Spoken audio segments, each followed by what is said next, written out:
Bonjour à tous, je suis très contente de vous retrouver pour vous parler enfin de ma poêle en fonte. Ça fait genre 3 ans que je l'ai, hein. Et donc il était temps que je vous en parle. Donc voici la bête. Alors, pourquoi j'ai acheté une poêle en fonte? Il se trouve que ça fait plusieurs années que j'essaye vraiment d'éliminer dans ma cuisine tout ce qui est plastique, téflon, aluminium, bref, tout ce qui est cancérigène, toxique. J'essaye vraiment petit à petit de changer tout ça. Ça coûte cher, c'est vraiment un investissement, donc ça vient petit à petit. Et justement, j'aimerais vous faire des vidéos sur toutes les petites choses que j'ai remplacées dans ma cuisine.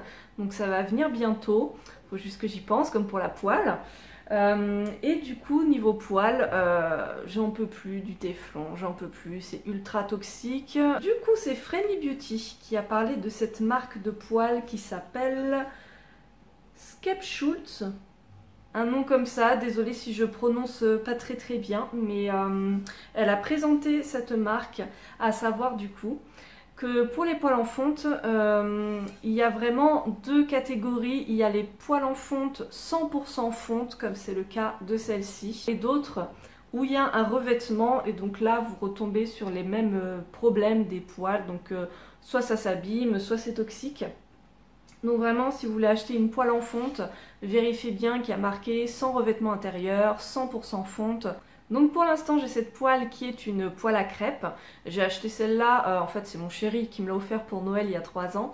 On a choisi celle-là parce que du coup, c'était là une des moins chères. Et puis pour commencer, pour un peu se familiariser avec la fonte et voir si ça nous plaisait, on a préféré commencer par ça. Mais déjà, commençons par les avantages de la bête.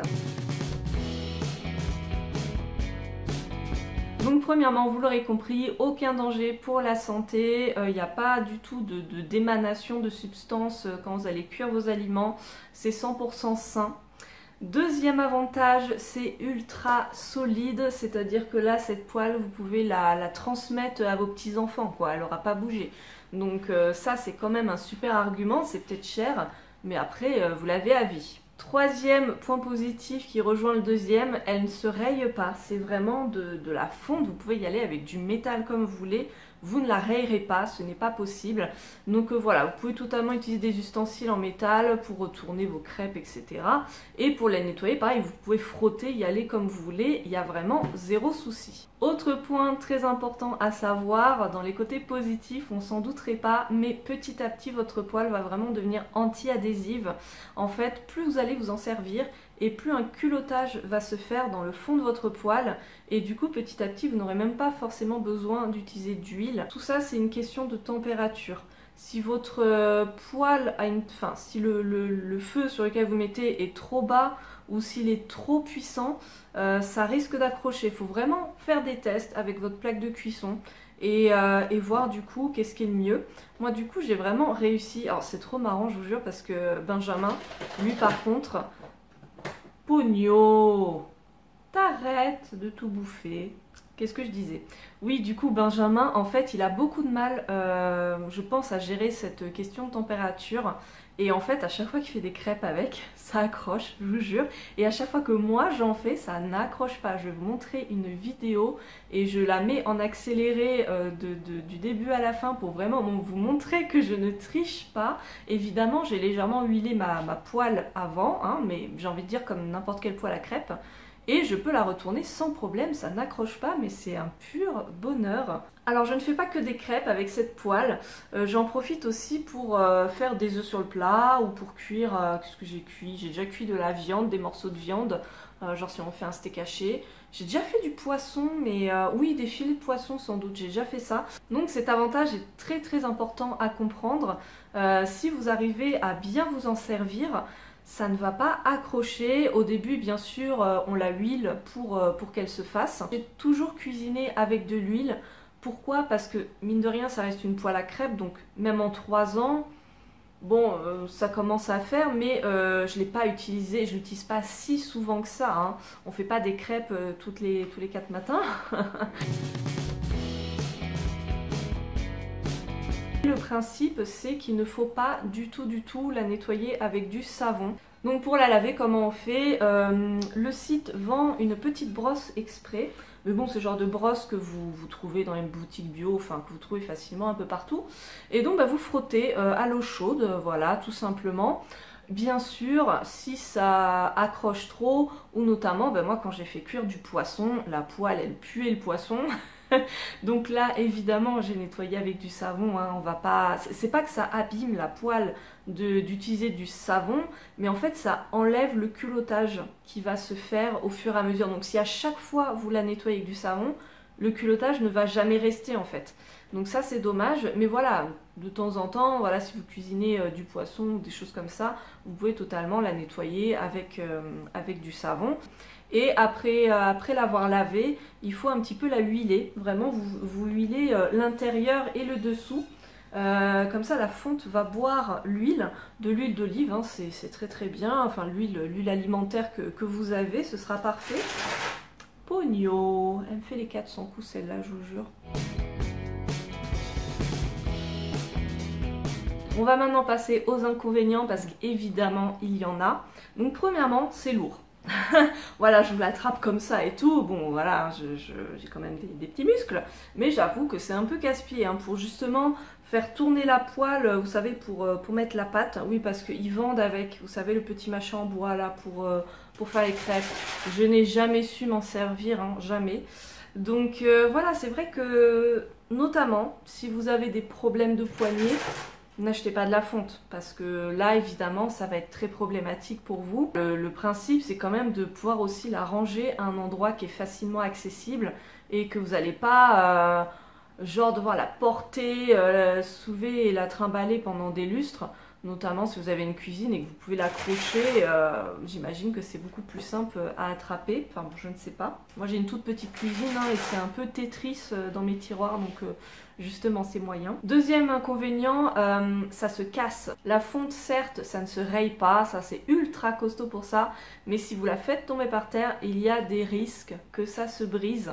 Peut-être pas aussi facilement que du verre, hein, mais enfin moi j'ai pas testé hein, de la balancer par terre, mais c'est un risque qu'il faut connaître, faut pas la faire tomber. Donc moi quand je la manipule, j'y vais doucement, je la tiens bien et tout. Troisième inconvénient, on peut quand même noter que y a un petit temps d'adaptation, que c'est pas forcément facile je pense pour tout le monde. Je vous dis Benjamin, lui ça fait 3 ans que je l'ai, mais je sens qu'il est pas totalement convaincu. Enfin je pense qu'on a tous l'habitude des poêles en téflon.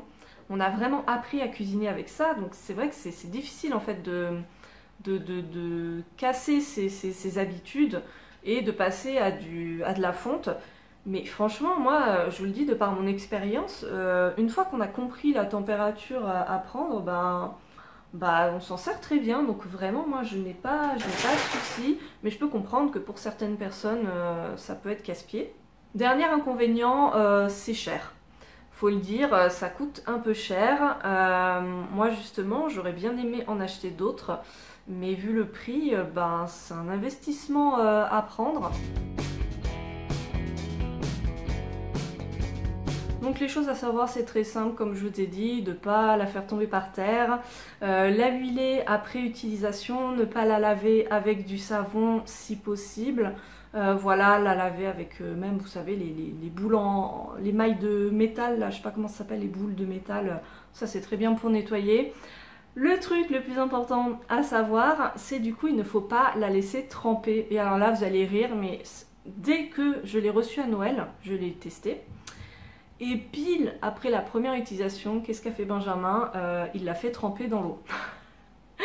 Il faut pas le faire parce que la fonte, ça rouille. Voilà. Alors là-dessus, pas de souci. Au début, j'étais oh, on a bousillé la poêle, au secours. Donc on a appelé le, enfin on a contacté le vendeur. Et il y a des techniques. Alors je sais plus ce qu'on avait utilisé, mais en fait ça se rattrape, mais totalement en fait. Et après, du coup, faut bien la sécher et la huiler. Bien la huiler si ça vous arrive. Et donc d'une manière générale, pour la nettoyer, vous pouvez la faire tremper 15-20 minutes. Hein, ça c'est possible. Mais en tout cas, le plus important, c'est qu'une fois que vous l'avez nettoyée, vous l'essuyez immédiatement. Vous la laissez pas sécher. Faut pas que l'humidité reste dessus.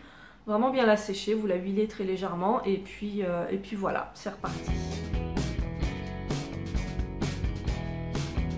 Alors juste pour vous faire un petit focus sur la marque Skechers, Enfin, si ça se prononce comme ça, vous me direz. C'est une marque franco-suédoise, si j'ai bien compris, qui a été fondée en 2001 et du coup ils sont basés en France. Et voilà, c'est une petite marque artisanale qui fait des poêles en fonte. Donc ils ont des poêles, des sauteuses, des wok, des cocottes. Ils ont je crois qu'ils ont des poêles un peu spécial gaufre, je sais pas quoi. Enfin bon, ils ont pas mal de produits vraiment pour vraiment tous les goûts. En ce moment, il y a des promos pour Noël, je crois qu'ils font moins 15% sur leur site. Je vous le dis, mais franchement, moi, je vais pas craquer parce que malgré les moins 15%, c'est un investissement. Et là, avec tous les cadeaux de Noël que j'ai fait, ça ne va pas être pour cette année. Alors moi, qu'est-ce que j'ai décidé? En fait, après cet achat, il y a 3 ans, je me suis vraiment dit, donc je veux supprimer mes poêles en téflon, je veux changer tout ça. Donc je voulais à la base vraiment me mettre à la fonte parce que c'est vraiment qualitatif. Je me suis dit c'est bon, après je les ai pour toute ma vie. Benjamin, donc je vous dis, est pas hyper motivé. Je pense aussi c'est le fait que ce soit lourd, etc. L'autre inconvénient, c'est que là, je vous dis, ma cuisine est petite. Il n'y a pas de place pour ranger. Donc ça veut dire tout entasser et donc tout soulever à chaque fois pour récupérer les trucs. Donc manipuler comme ça de la fonte pour déplacer les trucs et tout, franchement c'est trop galère. Je pense qu'à la limite j'en achèterai quand j'aurai une vraie maison avec... Une maison avec une vraie cuisine, enfin voilà, à ce moment-là j'y penserai peut-être. Là du coup ce que j'aimerais faire, et je vous en parlerai bientôt, c'est du coup me tourner vers des poêles en inox. Il y a différentes marques qui font ça, il y a notamment la marque BK qui est vendue sur Greenwiz. Dites-moi si vous connaissez d'autres marques de poêles en inox, moi j'avoue que j'en connais pas des masses. Mais du coup ce sont des poêles donc 100% inox et du coup sans revêtement. Donc là par contre ça raye, mais c'est beaucoup moins lourd du coup, c'est comme les casseroles en inox si vous voulez. C'est peut-être, voilà, ça dure peut-être moins longtemps dans le temps hein, parce que ça va quand même finir par se rayer un peu et tout, mais apparemment voilà, les prix sont quand même beaucoup plus abordables, c'est aux alentours de 50-60 € la poêle. Et voilà, manipuler c'est peut-être moins compliqué, donc si vous aussi ce côté lourdeur de l'ustensile vous inquiète, peut-être essayer les poêles en inox. Je vais pas les acheter tout de suite forcément, mais n'empêche que mes poêles en téflon commencent à rendre l'âme, donc il est temps de s'en débarrasser une bonne fois pour toutes. Et du coup, je vous tiendrai au courant sur mon choix. Donc voilà pour cette petite revue sur ma poêle en fonte. Dites-moi vous si vous avez d'autres modèles, qu'est-ce que vous aimez bien, ou peut-être d'autres marques aussi de poêles en fonte, mais vraiment 100% fonte, ou d'autres alternatives aussi. Vraiment, ça m'intéresse parce que je cherche. Je cherche vraiment tout ce qui existe, donc je suis preneuse. Voilà, je vous fais plein de bisous et je vous dis à très bientôt. Salut!